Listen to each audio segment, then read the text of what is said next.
मेसमध्ये पाणीपुरी बनवली होती। तिखट पाणी बनवलं होतं पहिलं। त्याच्यामध्ये पुदिना, कोथिंबीर, अद्रक, लसूण आणि मिरची घेतली होती। मिक्सरच्या भांड्यामध्ये पाणी टाकून वाटून घेतलं बारीक। एका टोपामध्ये ओतून घेतली, 1.5 लिटर पाणी टाकलं। त्याच्यामध्ये चाट मसाला, जिरा पावडर आणि साधं मीठ, शेंदव मीठ, बर्फाचे तुकडे आणि लिंबू टाकलं चिरून। इथं आपलं तिखट पाणी तयार झालेलं आहे। आता गोड पाणी तयार करूया। रात्रीच चिंच भिजायला घातली होती, हाताने मॅश करून घेतली चांगली। चाळणीमध्ये टाकून त्याचा कोळ आहे ना पॅनमध्ये काढून घेतला। आता हा पॅन आहे ना तसाच गॅसवरती ठेवून घेतला आणि त्याच्यामध्ये चिरलेला गूळ टाकून घेतला अर्धी वाटी आणि उकळी काढून घेतली चांगली। नंतर त्यामध्ये शेंदू मीठ, साधं मीठ, काश्मीरी मिरची पावडर, जिरा पावडर आणि चाट मसाला टाकला आणि घट्ट होईपर्यंत उकळून घेतलं।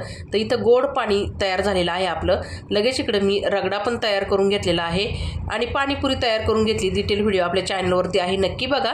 आज मेसमध्ये पाणीपुरी बनवली होती। धन्यवाद।